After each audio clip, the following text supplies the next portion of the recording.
Smart machine dito ay ginamit ng 7 araw na may total na 196 meters. Ito ang printer head. Ito naman ang cupping. Ito naman ang tamang pag-head clean.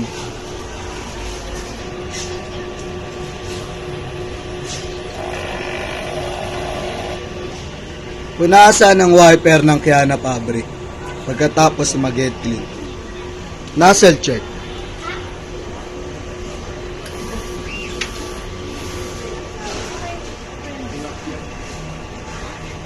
Kapag kanyang may tama tayo sa color bar, mag-print lang tayo ng solid color.